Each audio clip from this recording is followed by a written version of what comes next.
প্রিয় দর্শক বন্ধুরা, স্বাগত জানাচ্ছি এমজি আপডেটসে, তথ্য নির্ভর সংবাদের অনলাইন ঠিকানা। আমরা প্রতিযোগী নই, সহযোগী হতে চাই।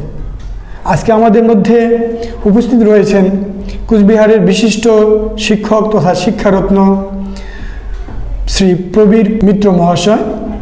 তিনি পাতলাখাওয়া হাই স্কুলের প্রধান শিক্ষক। আজকে আমরা তার সাথে আলোচনা করব শিক্ষার গুরুত্ব এবং তার সার্বিক উদ্দেশ্য নিয়ে। তো প্রথমেই যেটা আপনার কাছে জানতে চাইব যে শিক্ষার সাক্ষরতার হার তো বেড়ে যাচ্ছে, কিন্তু প্রকৃত শিক্ষা কি আমরা পাচ্ছি বা দিতে পারছি? কারণ আমরা যদি পরিসংখ্যান দেখি, ভারতের ক্রাইম ব্যুরো রিপোর্ট বলছে যে ভারতে যত ক্রাইম হয়, অপরাধজনিত ঘটনা ঘটে, তার 80% ক্ষেত্রে 80% শিক্ষিতরা জড়িত। তো এ দেখে মনে হয় যে আমাদের শিক্ষার যে সার্বিক লক্ষ্য বা উদ্দেশ্য, সেটা কি পূরণ হচ্ছে? আপনি কি বলবেন? ধন্যবাদ। বলছি, আমাদের যে সার্বিক শিক্ষা ব্যবস্থার কথা যদি আমরা বলি, তাহলে পরে আমাদের দেশের শিক্ষার বা শিক্ষিতের হার বাড়ছে। এবার এই শিক্ষাটাকে আমরা আদৌ সব স্তর পর্যন্ত পৌঁছে দিতে পারছি কি না, এটা আমাদেরকে প্রথমে দেখতে হয়। তার কারণ হচ্ছে, শিক্ষাবিদরা যে নীতিগুলো পূর্বতন সময় থেকে তারা যেটা আমাদের জন্য করে গেছেন, যে নীতিগুলো রয়েছে, সেটা সম্পূর্ণভাবে ফলপ্রসূ হয়েছে কিনা এখানে প্রশ্নচিহ্ন থেকে যায়। এবার তার কারণ হচ্ছে, সবার মধ্যে সমাজের সব স্তর পর্যন্ত শিক্ষা পৌঁছে দিতে গেলে পরে যে প্রয়োজনটা সরকারিভাবে যে সহায়তাটা যেটা প্রয়োজন, সেটা সরকার চেষ্টা করেন দেওয়ার, কিন্তু অনেক সময় দেখা যায় যে সেটা কিছু ক্ষেত্রে কার্যকর হচ্ছে না।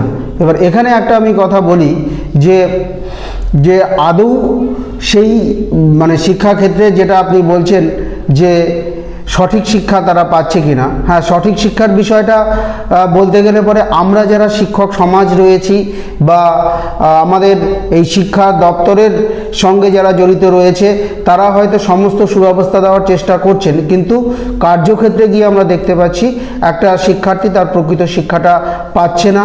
হয়তোবা সেখানে কিছুটা অভাব থেকে যাচ্ছে। শিক্ষাদানের ক্ষেত্রে যদি সেই সততাটা না থাকে, আমি প্রথমেই বলি যে বিষয়টা যে সততাটার উপরে সবচেয়ে বেশি জোর দেওয়া হয় শিক্ষাক্ষেত্রেও, যে সৎভাবে যদি আমরা একটা শিশুকে শিক্ষা দিতে পারি, অবশ্যই একটা শিশু শিক্ষকের কাছ থেকে সেই শিক্ষা নিয়ে সে প্রকৃত জ্ঞানটা অর্জন করতে পারে। আচ্ছা, শিক্ষার সার্বিক উদ্দেশ্যটা কি, আপনি কি মনে করেন? শিক্ষার যে সার্বিক উদ্দেশ্য, সেটা বলতে গেলে পরে অবশ্যই আমাদের একটা শিক্ষার্থীকে সেই মান পর্যন্ত পৌঁছে দেওয়া, যেখানে শিক্ষার্থী তার শিক্ষা অর্জনের শেষে তার জ্ঞানলব্ধ জ্ঞানের দ্বারা সে যেমন কর্মসংস্থান করতে পারবে বা সমাজের মানুষকে সে তার শিক্ষাটা দান, অপরের মধ্যে সেই শিক্ষাটা দিয়ে সমাজকে সে সমাজে উপকার করতে পারবে এবং সেই শিক্ষাটা সমাজের মধ্যে ছড়িয়ে দিতে পারবে। এবং একটা শিক্ষক যখন শিক্ষার্থীকে শিক্ষা দেয়, এই যে পারস্পরিক আদান প্রদানের মাধ্যমে যে শিক্ষাটা চলে, তো সমাজকে সুশিক্ষিত করে তোলাই হচ্ছে যারা শিক্ষা দান করে তাদের কাজ। অর্থাৎ আপনি বলতে চাচ্ছেন দুটো বিষয় আর কি, যে শিক্ষার মাধ্যমে শিক্ষার্থীরা কর্মসংস্থানের উপযোগী হয়ে নিজেদেরকে গড়ে তুলবে, পাশাপাশি সততা, নৈতিকতা, মূল্যবোধ ইত্যাদি বিষয়গুলো তো নিজেদের মধ্যে পরিস্ফুটিত করবে, এটাই তো। তো এই যে শিক্ষার সার্বিক লক্ষ্য বা উদ্দেশ্য, প্রথমটা আমরা অনেকটাই প্রথম লক্ষ্য উদ্দেশ্য পূরণ অনেকটাই সফল।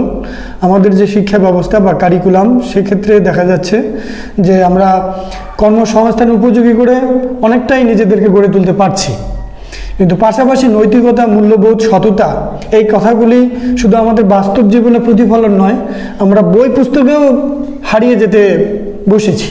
এই বিষয়ে কি বলবেন? আজকে বই পুস্তকে সেই রকমটা এই কথাগুলো, নীতি গল্পগুলো বা নীতি বাক্যগুলো, এগুলো কিন্তু খুব একটা দেখা যায় না। বা মহাজীবনীদের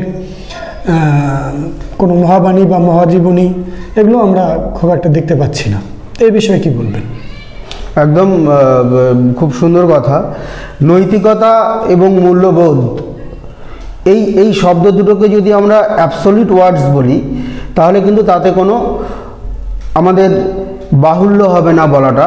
তার কারণ নৈতিকতা একটা শিশুর মধ্যে ঢুকিয়ে দেওয়া, শিশুর মস্তিষ্কের নীতিবোধ কী এবং মূল্যবোধ কী, এটা যদি আমরা ঢুকিয়ে দেওয়ার চেষ্টা করি একটা শিশু মননের মধ্যে, এটা দিতে গেলে পরে আমাদেরকে তাদের সামনে যে উদাহরণ খাড়া করতে হবে, যে উদাহরণগুলো দিয়ে আমরা বোঝাতে পারবো তাদেরকে যে নৈতিকতা কী জিনিস।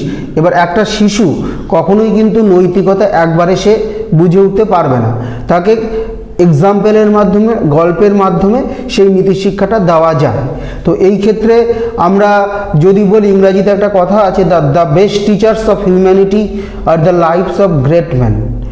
তো হিউম্যানিটির best teachers, lifes of great man, আমরা যদি সেই মহান, তো আমরা দেখতে পাচ্ছি না, হ্যাঁ, সেই মহান মানুষের যে জীবনীগুলো, সেই জীবনীগুলোর যে তারা যে কথাগুলো বলে গেছেন, সেগুলোকে আমরা তাদের মধ্যে অন্তস্থ করব, কিন্তু আমরা সেটা শিক্ষা ব্যবস্থায় কম দেখতে পাই।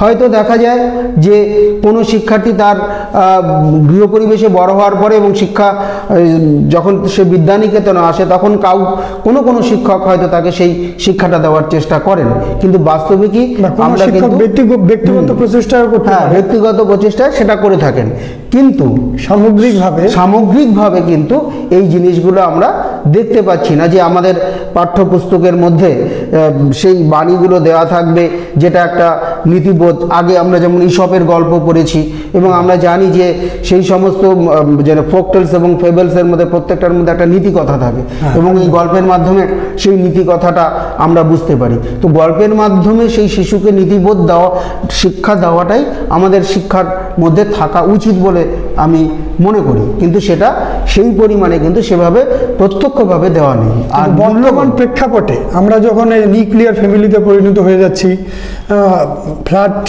ঘরানায় আমরা চলে আসছি, আমরা একই ফ্ল্যাটে থাকছি, কে উপরে থাকছে কে নিচে থাকছে, তাদের সাথে এমন সময় যোগাযোগ থাকছে না, পারস্পরিকভাবে আমাদের সেই আগেকার মতো যোগাযোগটা নেই।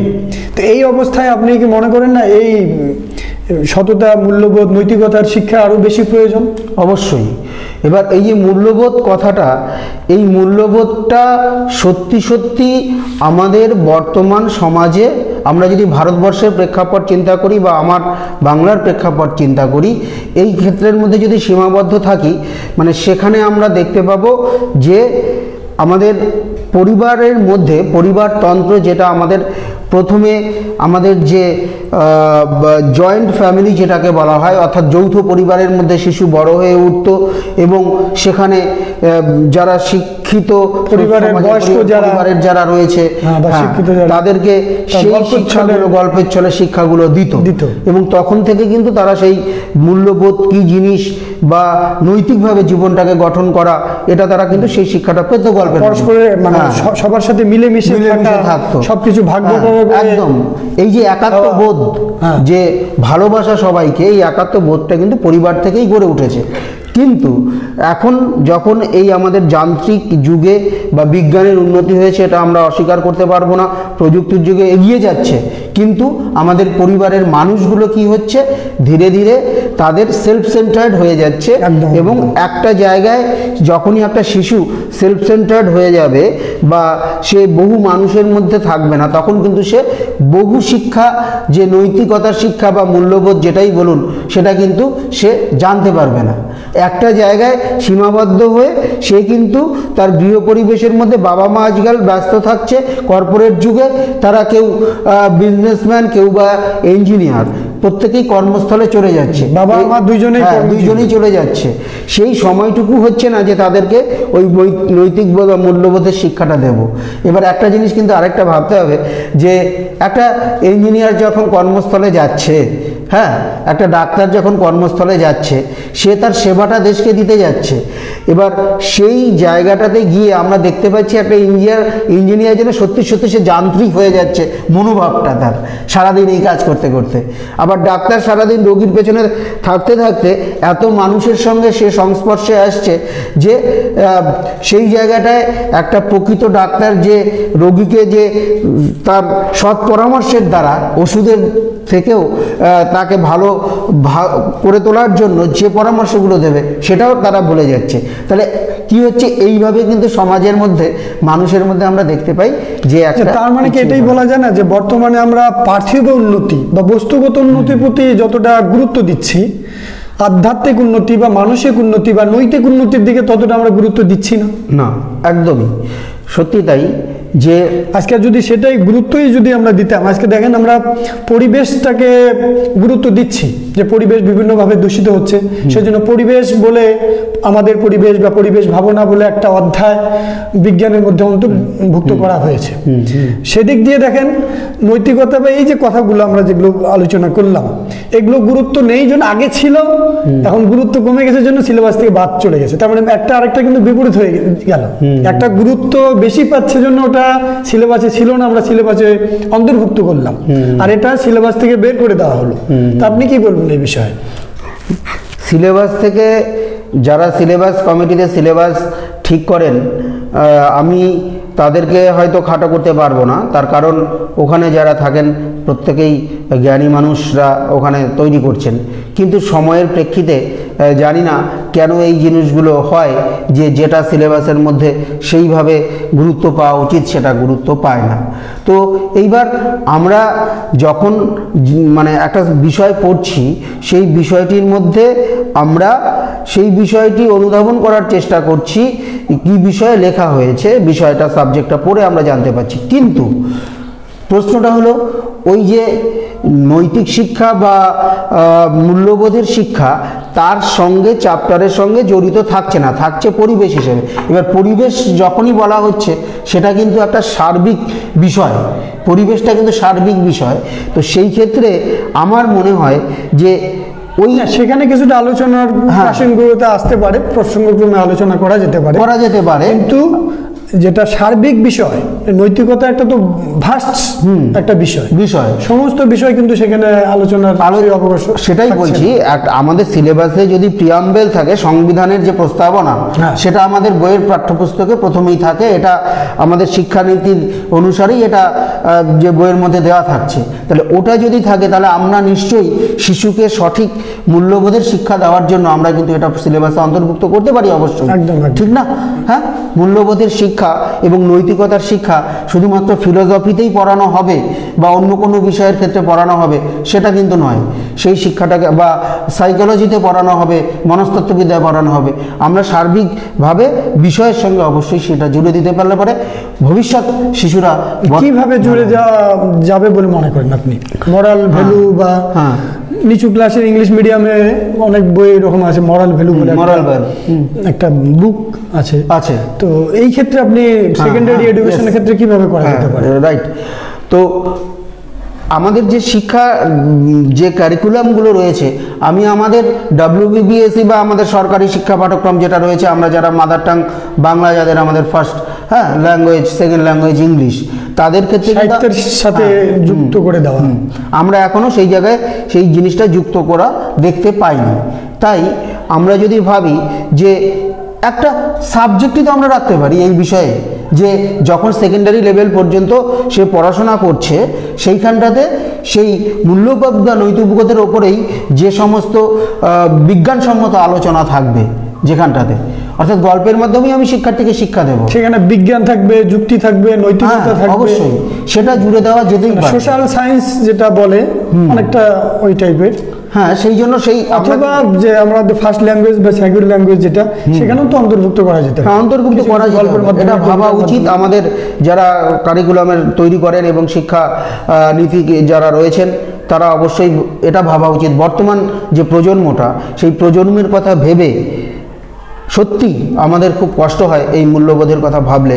সমাজের সমাজে আমরা যে কোনো সাইডেই যদি দেখি আর কি সজাগ দৃষ্টিতে, তাহলে দেখতে প্রত্যেকটা ক্ষেত্রে মূল্যবোধের অবক্ষয়। আজকে অন্য কোনো প্রাণীর ক্ষেত্রে আমরা যদি দেখি, তাদের কিন্তু সেইভাবে শিক্ষার দরকার হয় না, ওটা প্রাকৃতিক উপায়ে তারা বড় হচ্ছে এবং তাদের জীবনে যেটুকু প্রয়োজন তারা শিখে নিচ্ছে।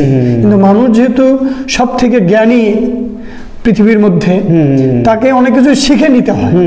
কিন্তু এই যে বিষয়গুলো আমরা পার্থিব উন্নতির দিকে যতটা গুরুত্ব দিচ্ছি আজকে, এটা কিন্তু সত্যি করেই মানে কি বলবো বলুন তো, স্পিরিচুয়াল এডুকেশন যেটা পার্থিবটার সঙ্গেই তো আমাদের আধ্যাত্মিকটা যুক্ত থাকছে।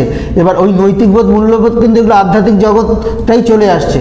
হ্যাঁ, পার্থিব মোহতে আমরা জড়িয়ে পড়ছি, কিন্তু পাশাপাশি সেই পার্থিব মোহর পাশাপাশি আমরা স্পিরিচুয়াল সাইডটাকে রাখছি না। স্পিরিচুয়াল সাইডটা স্পিরিচুয়াল সাইড রাখতে গেলে আবার কিছু সমস্যা আছে, যেমন ভারতের মতো বৈচিত্র্যময় না, আমি ধর্মীয় স্পিরিচুয়ালের কথা বলছি না।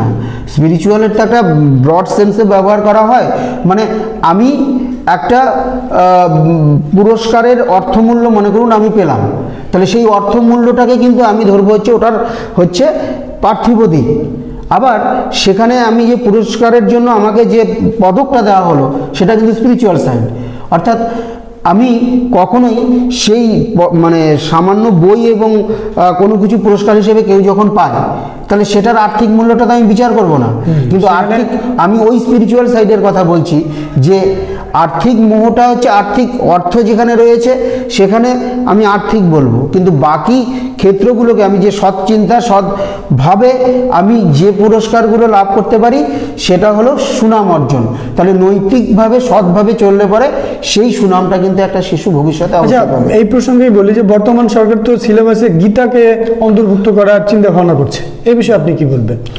দেখুন, বর্তমান সরকার, এখন আপনি সেটা ভারত সরকারের কথা যদি বলেন, হ্যাঁ, তো সেটা গীতা একটা ধর্মগ্রন্থ নিঃসন্দেহে, সম্পূর্ণভাবে হিন্দুদের ধর্মগ্রন্থ হিসাবে, বা আমাদের সেখান থেকেও নীতিশিক্ষার রয়েছে, সেগুলোকে আমরা নীতিশিক্ষা লাভ করতে পারি।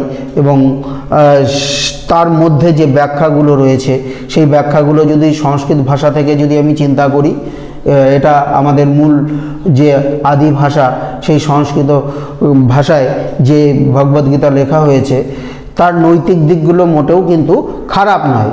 কিন্তু আমরা যখন ইন জেনারেল পড়াশোনা করব, সেখানে গীতা একটা পাঠ্যপুস্তক যদি থাকে ভারতবর্ষের মতো দেশে, তাহলে এখানে থাকতে হবে যে ভারত বৈচিত্র্যের মধ্যে ঐক্য রয়েছে, বিভিন্ন ধর্মের মানুষ রয়েছে, এখানে হিন্দু, মুসলিম, খ্রিস্টান, জৈন, বৌদ্ধ সবাই একসাথে রয়েছে। এবার গীতাকে যদি একটা পার্টিকুলার ধর্মের রিলিজিয়াস বুক হিসেবে ভাবা হয়, সেটাকে সবার ওপরে কিন্তু সেটাকে যে আমি পড়তেই হবে এটা চাপিয়ে দেওয়া যায় না। এই ক্ষেত্রে একটা স্মরণীয় বিষয় যে সংস্কৃত আমাদের পশ্চিমবঙ্গের যেটা আমরা দেখেছি যে পাঠ্যপুস্তক হিসেবে বা 7-8-এ সেটাকে রাখা হয়েছে, পাশাপাশি ওখানে কিন্তু অ্যারাবিক ল্যাঙ্গুয়েজ রাখা হয়েছিল, যারা আমাদের পূর্বতন সিলেবাস কমিটি বা সরকার ছিলেন সেটা করেছিলেন। অর্থাৎ সেখানে কিন্তু চাপিয়ে দেওয়া হয়নি, তুমি সংস্কৃত নিতে পারো বা অ্যারাবিকও পড়তে পারো। এখন আমাদের বিভিন্ন স্কুলগুলোতে বাংলাতে অ্যারাবিকের টিচার রয়েছে এবং সংস্কৃতের টিচার রয়েছে। কিন্তু এই ক্ষেত্রে আমি যদি বলি আবার উচ্চ মাধ্যমিকে আমাদের সিলেবাসের কথা, সেখানে কিন্তু সংস্কৃত বিষয় নিয়ে আমাদের মুসলিম ছাত্ররাও পড়াশোনা করছে বা সমাজের পিছিয়ে পড়া সবাই পড়াশোনা করছে, যেহেতু সেই শিক্ষাটাকে ল্যাঙ্গুয়েজ হিসেবে সেটাকে নিতে পারে। কিন্তু গীতাকে একটা বাধ্যতামূলক পাঠ্য পুস্তক করা, এটা আশা করি ভাবার পর্যায়েই থাক, এটা হয়তো ভবিষ্যতে হবে না, আমরা বাস্তবে দেখতে পাবো কি হয়। মানে একটা রিলিজিয়াস বুককে, এবার সেই ক্ষেত্রে যদি আমি ভারতবর্ষের অন্য একটা রিলিজিয়াস বুকের কথা বলি, যেটা আমাদের রয়েছে বৌদ্ধ ধর্মের যে রিলিজিয়াস বুক রয়েছে ত্রিপিটক, নাকি, আবার মুসলিম ধর্মের যেটা রয়েছে কোরআন শরীফ, সেই জাতীয় বইগুলো আমরা সেটা কি থাকবে আমাদের মননে থাকবে, প্রত্যেকে নিজের তার ধর্ম পরিচালনা করবে, সব ঠিক আছে, সেই কালচারগুলো সংস্কৃতিগুলো থাকবে, কিন্তু সেই বইটাকে কখনোই বাধ্যতামূলক করা উচিত না বলেই আমি মনে করি। বেশ, আচ্ছা, শিক্ষা এবং কর্মসংস্থানের ক্ষেত্রে সংখ্যালঘু যারা, বিশেষ করে মুসলিমরা পিছিয়ে অনেক, এই বিষয়ে আপনি কি মনে করেন, কেন তারা পিছিয়ে? এখন বিষয়টা হচ্ছে যে এটা যদি আমরা পূর্বতন সময় থেকে ভাবি আর কি, হ্যাঁ, পূর্বতন সময় মানে আমি আমার দেশের নিরিখে মানে স্বাধীনতার হ্যাঁ ভারতবর্ষের সময়, হ্যাঁ স্বাধীনতার পূর্ববর্তী সময়ে, সেই সময় থেকে কিন্তু এই যে হিন্দু মুসলিম ইত্যাদি যে সংখ্যালঘু মুসলিম যদি বলেন, এবার সংখ্যালঘু তো আরও অনেকেই রয়েছে, বিভিন্ন ধর্মের মানুষ রয়েছে, এবার সংখ্যালঘু মুসলিম এটা আমাদের কখনোই, যদি আমরা মানবিক দিক থেকে চিন্তা করি, মানবতার দিক থেকে চিন্তা করি, হ্যাঁ, তাহলে সেই ক্ষেত্রে কিন্তু আমি সেই ভেদাভেদটা কখনোই করব না যে অমুকের জন্য মানে মুসলিমের জন্য একরকম শিক্ষা হবে, হিন্দুদের জন্য একরকম শিক্ষা হবে। শিক্ষার ক্ষেত্রে অবশ্যই সবার একই বই থাকছে। এবার মুসলিমরা পিছিয়ে পড়ছে এই যে কথাটা বলা হচ্ছে, তো এই ক্ষেত্রে এমনও হতে পারে যে সেই স্বাধীনতার আগে থেকেই যে পড়াশোনায় এগিয়ে আসার জন্য সেই কমিউনিটিগত যদি কোনো বাধ্যবাধকতা ছিল যে তাদের বাবা মা বা ঠাকুরদারা সেই পড়াশোনার সঙ্গে অ্যাক্টিভলি জড়িত করতে চায়নি।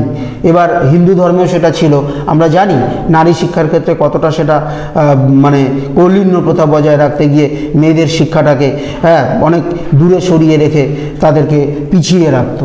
তা আমি কিন্তু দুটো পাশাপাশি কম্পেয়ার করব যে হিন্দু নারীদেরকে সেই সময় অনেক অবজ্ঞার চোখে দেখা হতো, আর মুসলিমদের ক্ষেত্রে যেটা হয়েছে মানে পিছিয়ে পড়া, স্বাধীনতা সংগ্রামে সবাই অংশগ্রহণ করেছে, তার মানে একই রকম সবাই, কিন্তু শিক্ষাক্ষেত্রে সংরক্ষণের যে বিষয়টা সেটা স্বাধীনতার পরে এসেছে।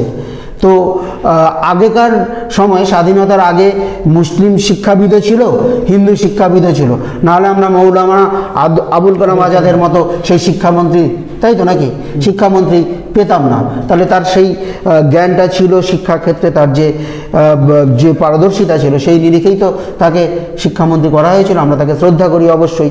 তাহলে মুসলিম যে ছেলেমেয়েরা পিছিয়ে রয়েছে এটা কিন্তু একটা সামাজিক ব্যাপার রয়েছে।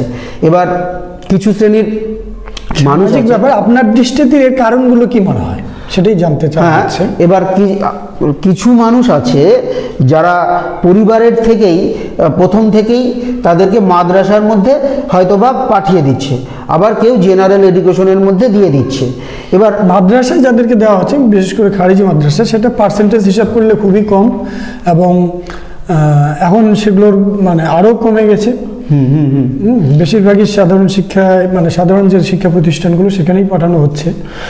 এবার এক্ষেত্রে সরকার কিন্তু চেষ্টা করছে সবার জন্যই একই রকম শিক্ষা ব্যবস্থা। পিছিয়ে পড়ার মূল কারণ হিসেবে কিন্তু আমি যে তাদেরকে একটা মুসলিম শিক্ষার্থী সে স্কুলে আসবে, পড়বে, তার অ্যাডমিশনের ক্ষেত্রে কি কেউ বাধা সৃষ্টি করবে? কখনোই সৃষ্টি করবে না। কিন্তু তাহলে তাদেরকে উৎসাহিত করার জন্য আমাদের যারা সমাজ সংস্কারক রয়েছেন তারা এগিয়ে আসবে। যেমন আপনি কি তাহলে কি মনে করছেন, এটা কি ধর্মীয় কারণ রয়েছে এর পিছনে, না পারিবারিক কারণ, বা কি বলবেন? না, ধর্মীয় কারণ আমি কখনোই বলবো না, এখন আর সেই ধর্মীয় কারণটা নেই। ধর্মীয় কারণ অনেক আগে ছিল, ঠিক আছে। বর্তমান আধুনিক যুগে, বিজ্ঞানের যুগে ধর্মীয় কারণ নেই। তার কারণ আমরা দেখতে পাই সমান হারে আমাদের যে মুসলিম ডাক্তার, হিন্দু ডাক্তার সবই আমরা দেখতে পাচ্ছি, সায়েন্টিস্টও দেখতে পাচ্ছি। এমন তো নয়, আমার ওই কথাটাই আবার আব্দুল কালাম, এপিজে আব্দুল কালামের কথাটাই তো আসবে। আমি কিন্তু পার্সেন্টেজ হিসেবে যদি আমরা ধরি সেটা কম, 21% বা 22% আমরা মুসলিমরা জনসংখ্যা, কিন্তু চাকরির ক্ষেত্রে দেখা যাচ্ছে 4%-এর আশেপাশে আর কি। হ্যাঁ, এবার বিশাল একটা গ্যাপ। এই গ্যাপটা কি, এবার যদি রিজার্ভেশনের কথা যদি আমরা বলি, তাহলে এই রিজার্ভেশন তো করবেন সরকার ঠিক করবেন। সংবিধানের মধ্যে রিজার্ভেশনটাই প্রয়োজন, না কিভাবে এগিয়ে নেওয়া সম্ভব?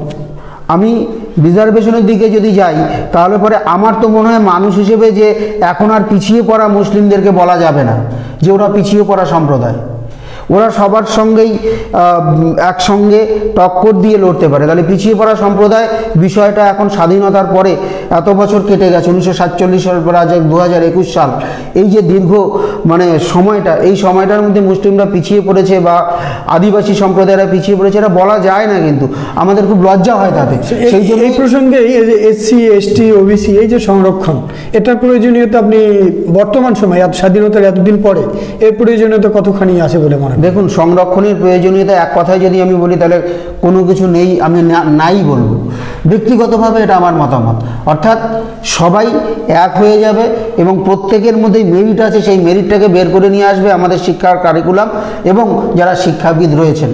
তার কারণ মানে ক্রিয়েটার যা সৃষ্টি করে দিয়েছেন হিন্দু, মুসলিম, খ্রিস্টান সবাইকে একইভাবে, তাহলে তাদেরকে উৎসাহিত করার জন্য একটা কমিউনিটি বা একটা সমাজ গড়ে তুলতে হবে, যে তাদেরকে উৎসাহিত করতে হবে। আপনি যেটা বললেন যে একটা চা বাগানের ক্ষেত্রে যে সমস্ত মানে পিছিয়ে পড়া শ্রমিকরা রয়েছে, তার ছেলেমেয়েরা সঠিক শিক্ষা পেতে এগিয়ে আসছে না বা তাদেরকে উৎসাহিত করছে না, এর জন্য দায়ী কে? এর জন্য দাঁড়িয়ে তো সমাজ থেকে দেশের সরকার, এবং তাদেরকে উৎসাহিত করার জন্য এমন কিছু ব্যবস্থা তাদেরকে দিতে হবে, সুব্যবস্থা করতে হবে, যাতে তারা কি হয়, উৎসাহিত হয়। তাহলে চিরকাল ওই চা বাগানের মধ্যে থেকে আমি শৈশবে উঠে বাবা বা তার আত্মীয়কে দেখছি মদ খেতে, হ্যাঁ, সেই খেয়ে শিশু দেখতে পাচ্ছি, তাহলে এইগুলোকে দূরে সরিয়ে দেওয়ার জন্য দায়িত্বটা কার? অবশ্যই সরকার। শেষের দিকে যাচ্ছি, যে শিক্ষার ক্ষেত্রে রাজনীতির প্রভাব কতখানি মনে করেন? হ্যাঁ, শিক্ষার ক্ষেত্রে রাজনীতির প্রভাব অবশ্যই দরকার রয়েছে, না হলে পরে তো দেশটা আমাদের দরকার বলতে মানে আমি বলতে চাচ্ছি যে শিক্ষার ক্ষেত্রে রাজনীতির প্রভাব কতখানি? প্রভাব যদি বলেন শিক্ষাক্ষেত্রে রাজনীতির প্রভাব অবশ্যই, আমি যদি এটা কিন্তু আমি মাধ্যমিক স্তরের শিক্ষা বা উচ্চ মাধ্যমিক স্তরের শিক্ষা বলবো না, কলেজ এডুকেশন থেকে যখন আমরা ঢুকবো, সেই কলেজ এডুকেশনের দিকে যেহেতু সেখানে আমরা দেখতে পাই কি একটা আমাদের যে শিক্ষা ব্যবস্থাগুলো রয়েছে আমাদের বেঙ্গলে বিশেষ করে, সেখানে একটা করে ছাত্র সংসদ সরকারিভাবে রয়েছে, স্টুডেন্ট ইউনিয়ন রয়েছে। ওটা কেন রয়েছে? ছাত্র স্বার্থ দেখার জন্য। তাহলে যেখানেই কোনো ইউনিয়ন থাকছে সেটা তাদের কল্যাণে, তাদের স্বার্থ দেখার জন্য। এইবার তার মানে কি, সেখানে কিন্তু একটা রাজনৈতিক ছোঁয়া অবশ্যই রয়ে যাচ্ছে, এবং সেখান থেকেই সৃষ্টি হচ্ছে আমাদের মেধাকে ভিত্তি করে রাজনীতিবিদ, ছাত্র রাজনীতি। এই ছাত্রগুলো তো ভবিষ্যতে দেশের কাণ্ডারি হবে, তারা দেশকে পরিচালনা করবে। কিন্তু শিক্ষা আমাদের জীবনে খুবই গুরুত্বপূর্ণ, এটা তো অস্বীকার করার কোনো উপায়ই নেই, কারণ শিক্ষাই মানুষকে দারিদ্র, কুসংস্কার, অন্ধবিশ্বাস এগুলো থেকে আলোর দিকে নিয়ে আসে। কিন্তু আমরা ভারতের কথাই যদি বলি, ভারতে যে জিডিপি, তার কত পার্সেন্ট শিক্ষাক্ষেত্রে ব্যয় হচ্ছে, এবং সেটা কি মানে কি বলবো, যে এটা কি ভারতের জন্য মানে উপযোগী, বা এটা কি যতখানি প্রয়োজন ঠিক ততখানি দেওয়া হচ্ছে শিক্ষাক্ষেত্রে যে বরাদ্দটা? দেখুন, শিক্ষাক্ষেত্রে আমরা জানি শিক্ষা, স্বাস্থ্য, এই যে জায়গাগুলো রয়েছে এগুলো বা প্রতিরক্ষা, এগুলো একটা দেশের বড় জায়গা, এবং এই জায়গাগুলোতে সরকারিভাবে বেশি ব্যয় করা হয়। কিন্তু হয়তো ঈপ্সিত যে লক্ষ্য, সেই লক্ষ্য পূরণ করতে গেলে পরে যতটা দরকার সেটা তুলনামূলক কম হচ্ছে, এটা আমাদের আপাত দৃষ্টিতে মনে হতে পারে। কিন্তু সরকারিভাবে মানে জিডিপি নিরিখে যেটা বলছি সেটা তো আর্থিক দিকের ব্যাপার। শিক্ষাক্ষেত্রে আমি যদি চিন্তা করি যে আমি শিক্ষার উন্নয়নটাকে করে কিভাবে শিক্ষার্থী সমাজকে আমার দেশের সম্পদ বানাবো, হিউম্যান রিসোর্স বানাবো, তাহলে শিক্ষাক্ষেত্রে অবশ্যই মানে অপেক্ষাকৃত অনেক বেশি সেই জায়গাটাতে কি করা উচিত, মানে সরকারের পক্ষ থেকে আর্থিক ব্যাপার তো অবশ্যই জড়িত, ইনফ্রাস্ট্রাকচারের ব্যাপার, তারপর যারা গবেষণা করবে তাদের ফেলোশিপের ব্যাপার, তারপরেও যে সায়েন্স নিয়ে যদি পড়াশোনা করে তাহলে যে ল্যাবরেটরিগুলোর দরকার, তারপর বই পুস্তকের দরকার, ফ্রি এডুকেশন যদি বলেন, সার্বিক শিক্ষা সবার মধ্যে যদি আমরা শিক্ষাকে ব্যাপক হারে প্রচলন করতে চাই, তো ফ্রি এডুকেশনের প্রয়োজনীয়তা আছে। যেটাই আমরা করতে যাই না কেন সেখানে অর্থের অবশ্যই প্রয়োজনীয়তা আছে। কিন্তু অন্যান্য ক্ষেত্রে আমরা বিশেষ করে প্রতিরক্ষা ক্ষেত্রে যে হিসেবে ব্যয় করি, সেই তুলনায় শিক্ষাক্ষেত্রে ব্যয়টা কিন্তু খুবই নগণ্য। হ্যাঁ, সেটা কম।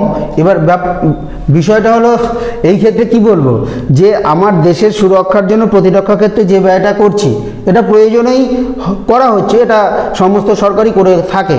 কিন্তু শিক্ষাক্ষেত্রে যে ব্যয়টা সেটাকে আরেকটু বাড়ানো উচিত।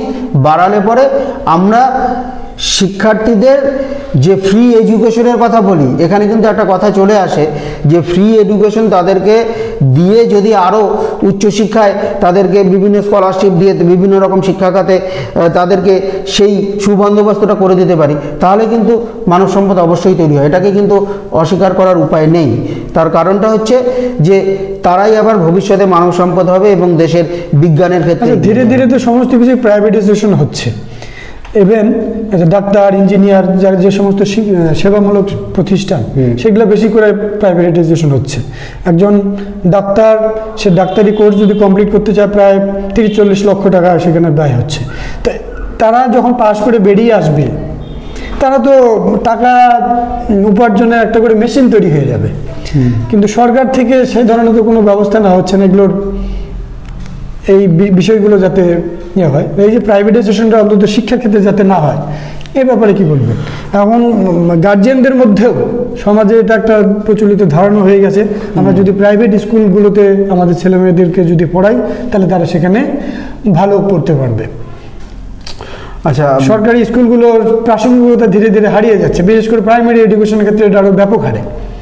তো এই বিষয়ে আপনি কি বলবেন?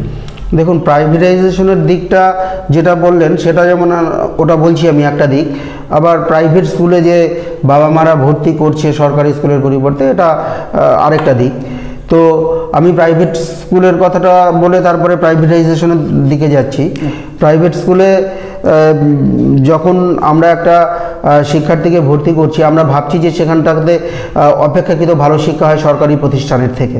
হ্যাঁ, তো এই ভাবনাটা মানুষের মনে কেন এলো?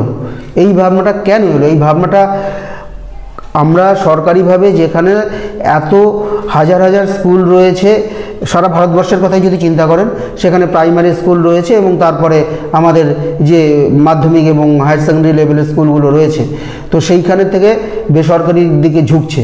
তার মানে আমরা তারপরেও আরেকটা বিষয় এখানে বলা যায় যে সরকারি স্কুলগুলোতে এই যে পড়াশোনা হচ্ছে, তারপরেও বাইরে ওই পঠন পাঠনের বাইরে আবার টিউশনই নিতে হচ্ছে। তাহলে এটা মানে কোথায় খামতিটা, কোথায়, কেন এরকমটা হচ্ছে? এক তো গার্জিয়ানরা প্রাইভেট স্কুলে পড়াচ্ছে, নতুবা সরকারি স্কুলে পড়ালেও সেখানে প্রাইভেট নির্ভর বা টিউশনি নির্ভর করে পড়ানো হচ্ছে। তাহলে এক কথায় ওটা বলতে গেলে পরে, তার আমরা সঠিক যে শিশুকে যে শিক্ষাদানটা সেটা সরকারি জায়গায় আমরা দিতে পারছি না। এটা কিন্তু ব্যর্থতাটাকে স্বীকার করতে হবে। এই কারণেই স্বীকার করতে হবে যে একটা অভিভাবক, সে সচেতন অভিভাবক, যিনি শিক্ষকতা করছেন তার স্কুলে, তিনি নিজেও একজন অভিভাবক, তার ছেলে মেয়ে রয়েছে। হ্যাঁ, এতজন শিক্ষক নিয়ে একটা স্কুল চলছে, তাহলে তিনি যখন তার ছেলে মেয়েটাকে পড়াতে যাচ্ছেন, অধিকাংশ দেখা যাবে যে 10 জনের মধ্যে 8 জনই সেই প্রাইভেট স্কুলে দেওয়ার কথা ভাবে। তো এই ভাবনাটা তার মনে কেন আসছে? মননের একটা বিষয় আছে এখানে। আমরা সরকারি স্কুলেও সঠিক শিক্ষা মানে পেতাম যদি আমাদের সরকারি সেই আইনের কঠোরতা থাকতো, যেটা আগে ছিল। টিচারদের তো কোয়ালিটির দিক দিয়ে তো কোনো খামতি নেই, বরঞ্চ প্রাইভেট স্কুলে যে সমস্ত টিচাররা থাকে, কোয়ালিটির দিক দিয়ে বা এডুকেশনের দিক দিয়ে যদি বলা যায়, সরকারি স্কুলের তুলনায় কমই বলতে হবে। হ্যাঁ, খাটো করতে চাই না, তুলনামূলক আর কম্পারিশন। হ্যাঁ, খাটো কখনোই করবো না, যারা প্রাইভেট স্কুলে আছে খাটো করবো না, তার কারণ সেও মাস্টার ডিগ্রি অর্জন করেছে। আমাদের এখানেও মাস্টার ডিগ্রি, সরকারি স্কুলে মাস্টার ডিগ্রি অর্জন করেছে। এবার বিষয়টা হচ্ছে মননের, যখন তাকে এত আর্থিকভাবে সেই সুবিধাটা পেয়ে যাচ্ছে সরকারি বিদ্যালয়গুলোতে একজন শিক্ষক, কিন্তু সেই তার যে শ্রমটা দেওয়া, সেই শ্রমটা তুলনামূলক হয়তো সে দিচ্ছে না এবং শিশুকে প্রভাবিত করতে পারছে না, সঠিক শিক্ষা দেওয়া হচ্ছে না। এটা কিন্তু আমাদের মানসিকতার পরিবর্তন ঘটাতে হবে। তাহলে একটা বাবা কখনোই সেই প্রাইভেট স্কুলে বেশি অর্থ দিয়ে তাকে পড়াতে যাবে না। তাহলে আমরা কিন্তু সেই, আমি যেটা আপনাকে বলছিলাম যে অনেক আগে স্বাধীনতার পরে আমাদের শিক্ষা দপ্তরের অফিসাররা ভিজিট করতেন, আমরা জেনেছি। এবং আমরা গান্ধীজির ছোটোবেলা থেকেও জেনেছি যে একটা সেই, এটা নিশ্চয়ই শুনে থাকবেন, যে ইন্সপেক্টর এসে অনেকগুলো বানান করতে দিয়েছিল, তার মধ্যে গান্ধীজি কেটল বানানটা ভুল করেছিল। এই যে কিন্তু সেই টিচার সেই যুগে তখন তাকে বলেছিল, কেন তুই নকল করে কপি করে অন্যের থেকে দেখলি না? তার কারণ ওইখানটায় যদি সে নকল করতো, সে অসত্য হয়ে যেত, নিজের সত্যবাদিতাটাকে রক্ষা করতে পারে না। আর শিক্ষক নিজেকে বাঁচানোর জন্য তাকে বলেছিল যে তুই দেখে কেন লিখলি না, ইন্সপেক্টরের কাছে সে নিজে বাঁচার জন্য। তো এই যে মানসিকতাটা, এই মানসিকতাটা সেই যুগেও ছিল, কিন্তু বর্তমান যুগে হ্যাঁ মানে যেটা এসেছে সেটা হলো, আমি নিজের ছেলের মতো, সন্তানদের মতো কিন্তু হয়তো ভাবতে পারছি না আমার বিদ্যালয়ের সন্তানদেরকে।